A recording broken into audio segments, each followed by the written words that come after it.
La liberté se donne comme ça. Dites-vous bien que nous avons arraché ces libertés et nous arracherons la liberté de tous nos camarades. Fighting, nous continuons le combat, nous attendons les 30 autres. Il y en a encore 30 dedans qui viennent au compte-gouttes. Ah, ça va? Ok. Alors, libre, vous êtes content? Ah, on n'est pas encore libre. Le combat est encore très long. C'est pas la liberté, ça. Donc, on attend la vraie liberté. On veut d'un Cameroun nouveau. Le reste là, c'est... Bravo. Comme on dit, c'est les ingrédients. Voilà. La sauce n'est pas encore faite. Pas encore, elle est même loin d'être cuite en tout cas. Mais au contraire, parce que nous avons vu comment vit la prison et avec son excellence, monsieur le président élu Maurice Kamto, lorsque nous allons prendre ce pouvoir, lorsque nous allons le faire asseoir, partager, travailler pour les prisonniers parce que le prisonnier a son droit. Mais venez vivre pour voir. Donc le prisonnier a son droit, le prisonnier a droit à la santé, mais venez vivre pour voir. Nous avons vécu, soyez-en sûrs. Nous sortirons vainqueurs. Non à la tyrannie. Non à la tyrannie. Non au tribalisme. Non au tribalisme. Victoire au peuple. Les femmes, mes épouses. Le pouvoir au peuple. Mes épouses. Voilà. Donc, moi, c'est Magne Marthe. Voilà. Magne Marthe. Oui. Qui vient de... Détention illégale. J'ai fait 6 mois dehors. Je n'ai jamais vu la maison, ni un lit. Pipi. Et je dormais par terre. Aujourd'hui, je retrouve la liberté. Et vive la résistance. Oui, Isabelle. Maurice Kamto. Oui, je suis là. Victoire jusqu'à Etoudi.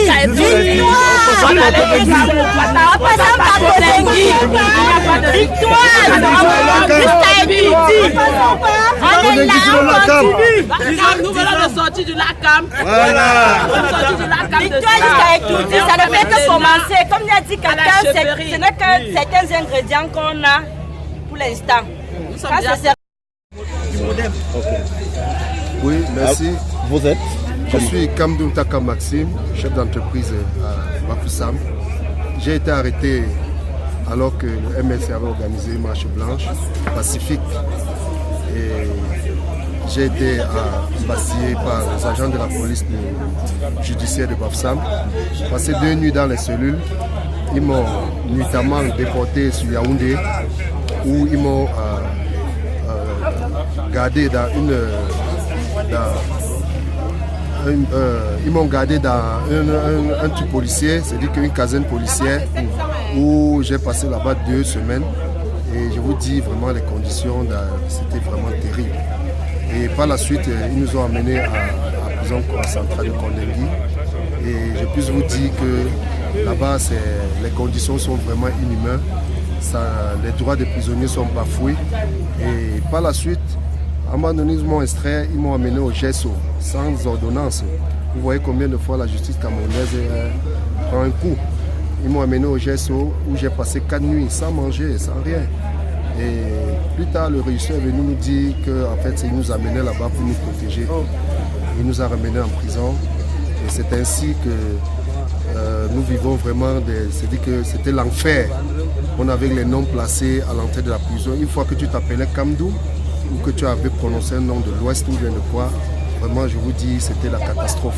On repoussait nos invités, on n'avait pas de visite, on nous empêchait même jusqu'à voir ton conseil, c'était de la magie, c'était vraiment du truc. Moi c'est Magne Marthe. On m'a transporté la nuit du 28, on m'a arrêté le 26 janvier. On m'a amené à la PJ après la marche pacifique. La marche s'était bien passée. Et après, je partais à acheter les oranges. On m'a pris au niveau de Aqua quand je prenais des oranges. On m'a amené à la PJ le 26. Et dans la nuit du 28 janvier, on m'a transporté comme un sac de Macabou. J'ai voyagé sans caleçon de Bafoussam à Yaoundé. Puisque au moment où on venait nous prendre, j'étais à la douche, je prenais un bain. Directement, on m'a pris, j'avais lancé seulement le cabanyango sur moi, on m'a poussé dans le camion comme si j'étais un sac, comme une bête. J'avais mon caleçon en main. je suis entrée. Les armes étaient là. Dès que nous arrivons ici à Yaoundé, j'étais sûre qu'on partait nous liquider, qu'on devait nous tuer. Dès que nous sommes arrivés à la PJ, il n'y avait pas place à la PJ de Yaoundé. Pendant la nuit de voyage, moi je priais, je voulais qu'on fasse plutôt un accident pour que je meure sur place, pour ne pas vivre l'arme en face. Dès que nous arrivons à la PJ, il n'y a pas place, on nous amène à la CCGMI. Arrivé CCGMI, on nous fait coucher par terre. Et arrivé là-bas, le matin, j'ai demandé la permission pour aller porter mon caleçon parce que je savais qu'on doit me fusiller. Il ne faut pas que mes enfants aient honte en voyant le corps de leur mère sans caleçon. Un jeune policier m'a permis de mettre mon caleçon. Et je dis, est-ce que je peux me retirer? Il dit non, ici, là. Il pointe l'arme sur moi au moment où je vais porter mon slip. Je dis, mais mon fils, comment tu peux me regarder? Il dit non, j'ai reçu l'ordre. Porte ça devant moi. J'étais obligée de porter avec la poussière. Et après, il dit, couche-toi là-bas. On se couche avec les hommes par terre comme ça là. On croisait les pieds comme ça, comme des animaux. À un moment donné, on a dit, mettez-vous en ligne, que le. Je savais que c'était le moment d'aller nous abattre.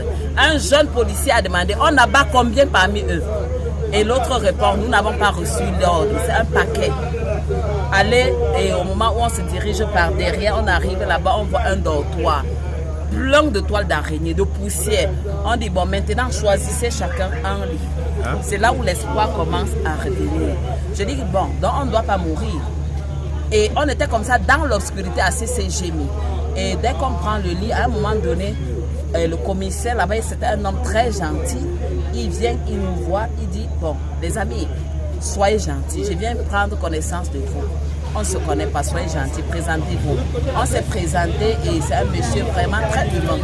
Et après s'être présenté, il a dit, maintenant là, prenez place, sentez-vous libre.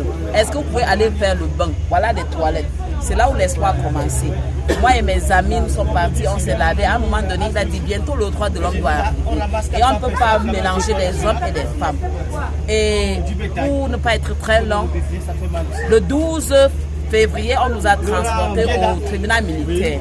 C'est là où on s'est retrouvés, même avec les amis AP combattants qui venaient de Douala.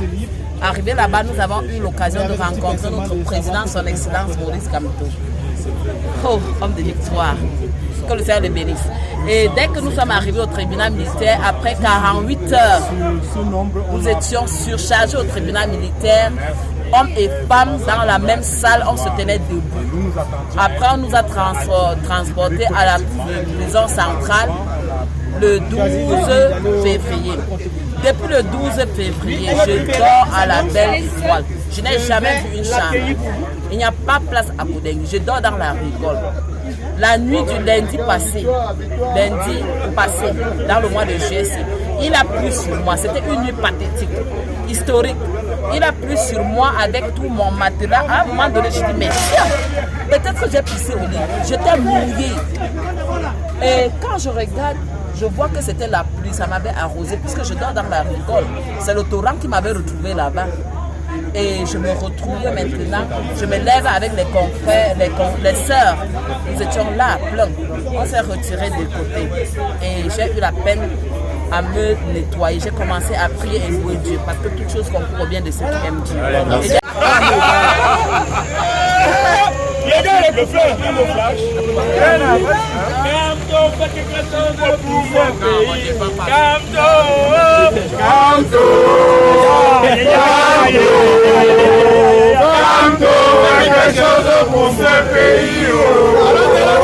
Camto, Camto, Camto, fait quelque chose pour ce pays. Papa.